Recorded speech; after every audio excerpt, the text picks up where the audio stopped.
Thanks for staying with us. It's time to go to the press to find out what the headlines are this morning. And joining us to discuss these headlines is Mr. Tunde Kolawole. Mr. Kolawole is a legal practitioner here in Lagos. Good morning and welcome to the program, sir. Good morning. Thanks for having me. And good morning to all our listeners of here. Yeah, good morning to you. Okay, we're starting this morning with the Punch newspaper. The Punch newspaper leads with APC accounts, or the election cases, APC accounts seized over 8.9 billion naira debts, says Ganduje. That's the first headline we're seeing there. He said that he inherited a lot of debts when he came into office, more like the governors say. I don't know what the party was using money for, that they borrowed money up to 8.9 billion naira. So he came and inherited debt. So that's what he is saying. I'd like you to comment on that first. Well, it's rather unfortunate. It means that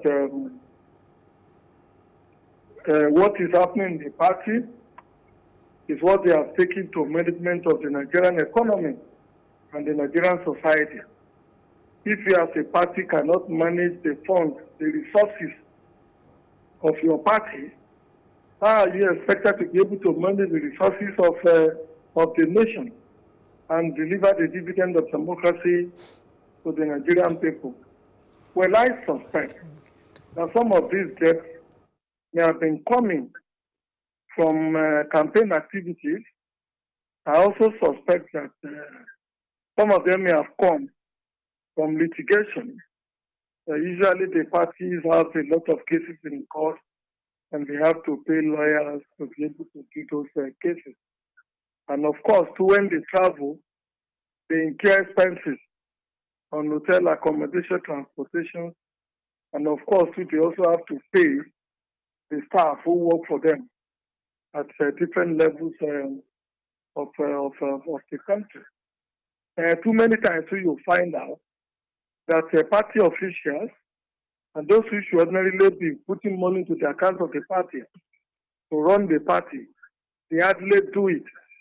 I remember that during the Second Republic, especially with the Unity Party of Nigeria, all party officials, all party men and women who are holding political offices are expected to pay a certain percentage, I think about 10 or 20% of whatever they earn as salaries and emoluments into the covers of the party for the purposes of running the party. Of course, too, individuals like businessmen who want favors or lobby the party also donate money to the account of the party. I wouldn't know what is happening presently. If the party officials, if the political office holders of the party are not remitting a certain percentage of whatever they earn into the covers of the party, where will they get money to run the party? It is usually done in elections that businessmen donate money into the covers of the party, believing that whoever wins, they may be able to get some favors and patronages from such a person. So, this is not a palatable story at all. The party that is in power is unable to balance its budget, is running a deficit, it has incurred a debt running to billions of naira. Because it could be said, it is what they do at the party level, it is the debt that they have plunged their parties into, that they have also decided to plunge the country into as a nation. So they must find a way to balance their budget.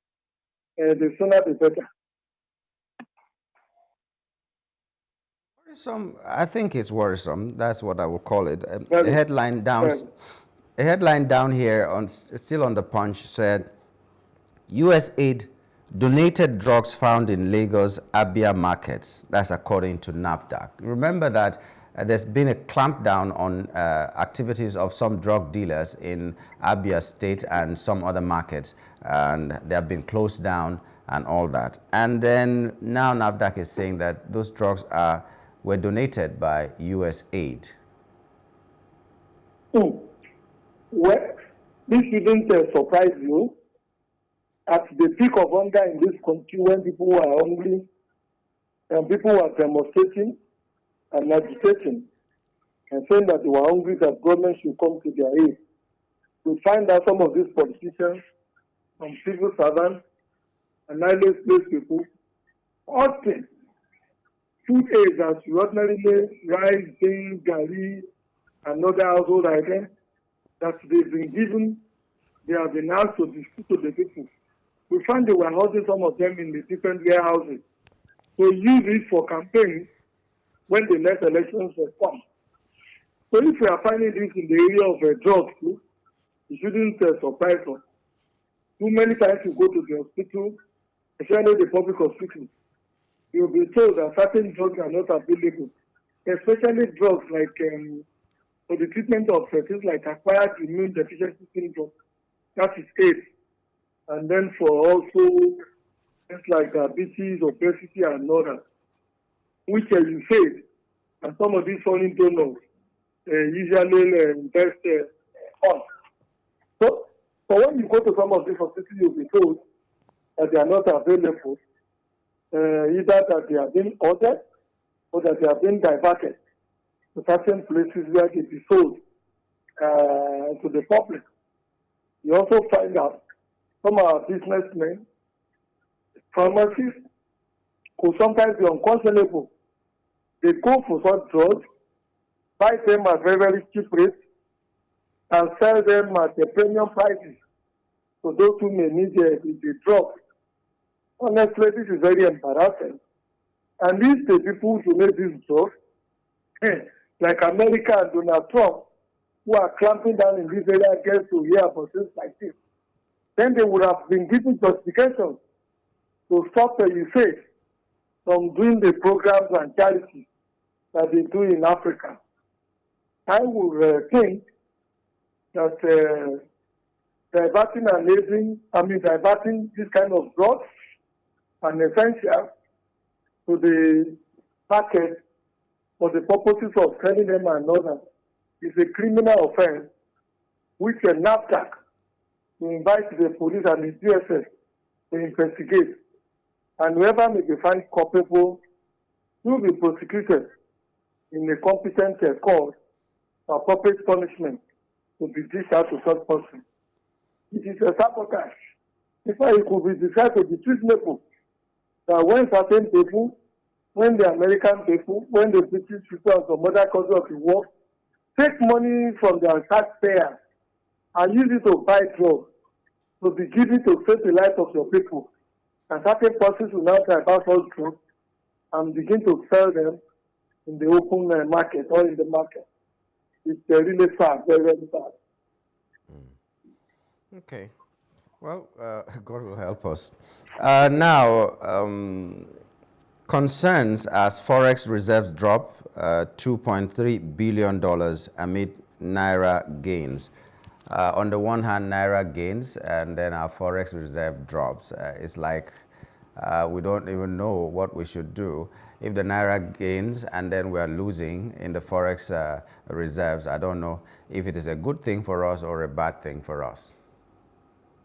Well, about a week ago, thereabouts, or was it this week, I read where the accountant, Mr. Rewane, was saying that the Central Bank of Nigeria had used about $80 billion or thereabouts to really stabilize the Naira and what have you. So, the gains that we see the Naira making may not be on the strength of economic activities or on the improvement in the valuation of the Naira in the market. It could be because of the money that the CBN was said to be using to defend the Naira, to sort the value of the Naira. So we shouldn't be carried away that the Naira is appreciating in the market. As to the fall in the Forex holding of the country of the CBN and what have you, that should also not surprise us, what economic activities do you see going on in this country today? What is Nigeria exporting to be able to earn hard currency or foreign exchange so that the foreign exchange holding of the CBN will go up or will continue to push? In my humble opinion, besides petroleum products, crude petroleum products, I'm not aware that this country is presently active in the export of any meaningful goods and the services. So if you are not exporting, how will you earn hard currencies? And remember too, the crude oil on which the earning of forex is lies or is based and all that is not being used or is not being given to the local refineries to be able to produce so that we could have fuel supply in the country. The implication of that is that you may not be exporting as much crude oil as you used to export if you are now giving part of it to the local refineries to be able to produce. So it's a very vicious cycle which you need to break away from. And the way to break away from it, in my humble opinion and suggestion, is to diversify the economy so that we don't rely solely on petroleum products again for the earnings of this country. I was watching TV last week too, and it was reported in one of the foreign TV that about 34 million people visited Japan in 2024. If 34 million people visit a country, that means that country must be earning a lot of very good money and currency. Through tourism, what is this country doing about tourism? Nothing in my humble opinion. What are we doing in the area of sport? Nothing in my humble opinion. Everything is about politics and politics. 99% or, okay, let's say 90% of our time and resources is dissipated on political activities. The productive base of the society, the economy, which is expected to sustain the politics, we are not paying attention to it. So, the government of today needs to find ways and means to diversify the economy. They also would have to look at the massive public expenditure that they are making. Coastal roads, train activities, train activities in different cities and whatever. When the economy of a nation is in trouble, when inflation is very, very high, that's when you cut down on public expenditure so that you can rein in inflation and also solve off whatever reserve that you have. Okay, there is a headline that is everywhere. All the newspapers that we're reviewing today, we have that headline. It's on Business Day as well. Dangote refinery cuts petrol price again, now $8.25. And we had the breakdown in the Tribune. If it's $8.25 in the refinery when they go and buy, the petrol stations will now be selling. In Lagos State, they will be selling for $8.60. The rest of Southwest states will be selling at $8.70. I think up north, they will be selling at $8.80, while South and Southeast will be selling at $8.90. That is how it's going to be. So I'd like your comment. Some people are feeling the bite of this reduction of price from Dangote refinery, especially those who are importing this fuel. And while we are saying, okay, it's good for Nigeria, some people are also afraid that this may be the beginning of the fight for monopoly, which Dangote is known for. It keeps making sure that people who are trying to bring from outside are taken out of business, and then he can set the prices the way he likes. But I'd like to hear your opinion on the reduction of price yet again after a few weeks or a few months after the last one. Well, you have said it all. If the reduction of Dangote petroleum product prices is based on reduction of cost of production and efficiency of production, then it is a welcome development. It is something that we should applaud. But if it is not based on reduction in cost of production and then improvement in efficiency of production, but geared towards creating a monopoly, then it is very, very dangerous. Very, very dangerous for the economy in so many respects. In the sense that after the monopoly would have been created, then that Dangote refinery will begin to dictate whatever prices it wants to sell these products. Because at the end of the day, it would have driven out from the market other competitors. Also remember that certain people are also building refineries. In fact, Mr. Elumelu of UPA is said to be proposing to build his own. We know that Boa is also building. And we are also aware there are some other modular refineries in the Niger Delta. So if this incessant reduction in price is geared towards creating a monopoly and driving out other people from building refineries and then making the sector very, very competitive, then it is dangerous. And this is where the Consumer Protection Agency and other regulatory agencies will require to come in and ask the Dangote refinery to open up its books for the purposes of scrutiny to make sure that what they are doing is fair competition and that it's not geared towards creating a monopoly. Because in the past, this organization has been accused of trying to create a monopoly and a cartel in the area of sugar importation and distribution. If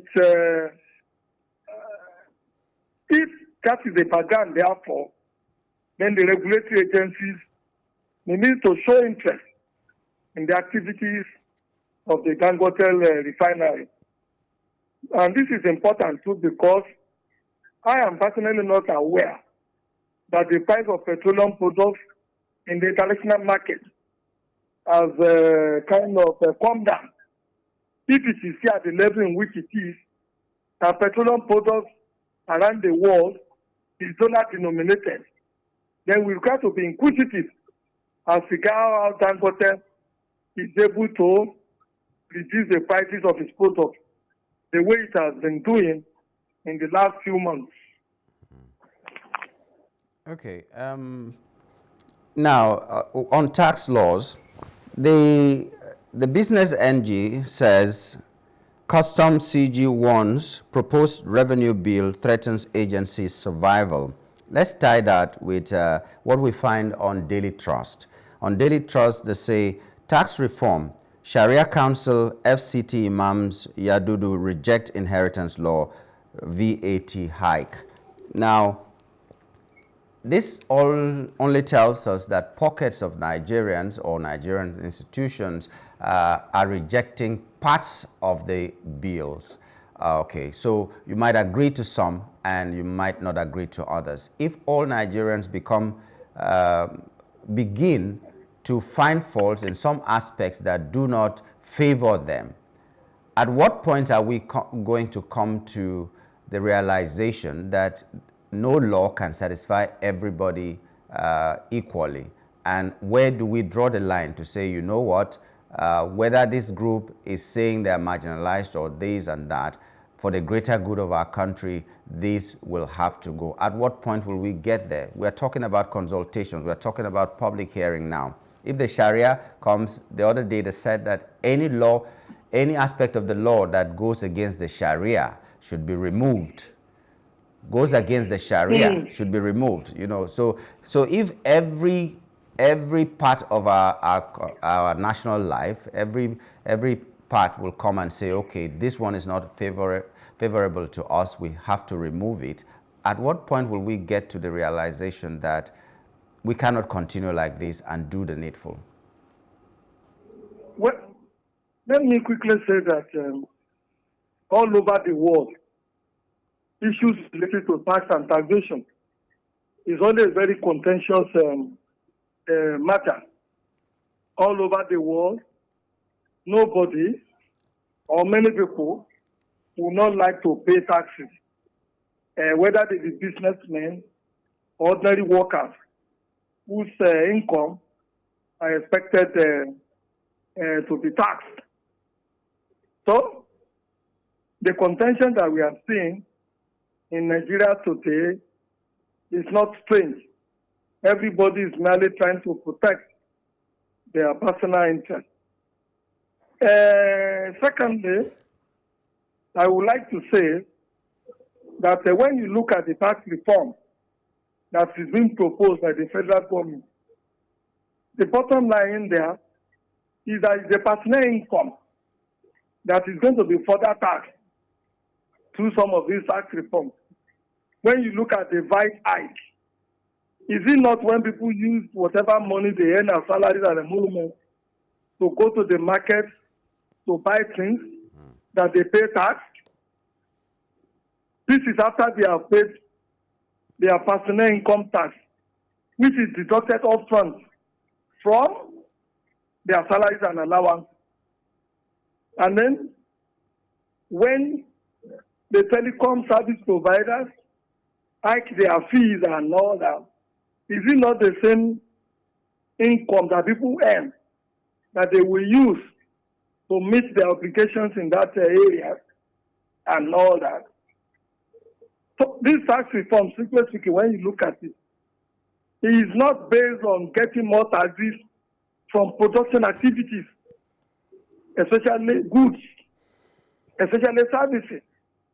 It boils down to the fact that people will have to pay more taxes from whatever income that they earn as individuals. With regard to the Muslim community, honestly speaking, I think they have a case, just like I said, VAT will equally affect their personal income. And then the area of Sharia that they are raising, you should remember that even the Constitution recognizes that the Muslims in this country can subject their life, their marriages, and other personal activities to the dictates of the Sharia. So when you talk about inheritance tax, in a way, it would affect what is being done presently with the Sharia as it affects inheritances. Most Muslims, when they die, even if they don't write a will, their estate is administered based on the principles of Islamic law, based on Sharia. So when you now say that people will have to pay taxes based on whatever they inherit from whatever sources, strictly speaking, that will encroach on the practice of Islamic law as it affects inheritance in this country. It will also affect the income that people ordinarily would earn and all that. I have also read where the Muslim community raised the issue as regards certain words that are used in those, the tax reform, proposed tax reform law. They have asked that instead of economical or whatever, I can't remember the exact word now, such word should be replaced with religion, because the word that is used in the proposed tax reform bill is synonymous with Christianity. And you and I will know it is not only Christians that live in this country. It is not only Christians that would have to pay taxes. The traditional religious people, the Muslims, and what have you, even the atheists also pay tax. So, whatever grievances anybody may have, let's encourage them to table it at this public hearing. Thank God we have highly learned people in the National Assembly who will be able to shift through the grain and the chaff and come up with a new tax bill or law that will be acceptable to the entire Nigerian people. And if they come up with what is not acceptable, of course, individuals, communities, societies, religious bodies that feel aggrieved can take the matter to the court, and then the court will make a decision as regards what is expected to be done. I would finally like to say that I'm also not comfortable with the tax reform piece. Like I said, it is the people's personal or this is personal income that is going to be further taxed with this tax reform bill if it is eventually passed into law. Most of the proposal there is not based on productive activities. It's not based on the fact that we're expected to produce more petroleum products, more solid minerals, more, producing more vehicles, Dangote producing more trucks, farmers producing more rice, and then we breeding more cattle to be sold and taxed in the market. Most of it rests on personnel income tax, which in my humble opinion will further erode the purchasing power of the people. And I say this, if anybody lives below the poverty line in this country, they ought not to be taxed. Taxation should be based on whether what people earn is able to carry them home, is able to sustain them above the poverty line, above the poverty level in the society. A man who earns 80,000 naira, which is the basic income in the country today, what tax are you asking him to pay? If he has to pay house rent, he has to pay school fees, if he has to pay 1,000 naira to travel in a train from Agado to Ido or Yeku in Lagos, if he has to go to work 25 times in a month, times 1,000 naira, that is already 25,000 naira going to transportation. What about house rent? What about school fees? What about feeding? So these are very fundamental issues. That when you ask people to pay more personal income tax, what you're asking them to do is to pay with their blood. Or what you're indirectly doing is to skin them and drain their blood for the purposes of paying tax. Well, political vampires, government vampires and all that. Let's not drain the people's blood. But this is where we will wrap up, Mr. Kolawole, this morning. It's, like always, a pleasure having you on the show. Thank you so much for your time. Thanks for having me. You have a lovely day. You too. We've been talking to Mr. Tunde Kolawole, a legal practitioner here. We were trying to look at some of the headlines that made it to the front pages of some of our national dailies this morning. We'll take a break. When we return, we'll go to our first hot topic. Stay with us.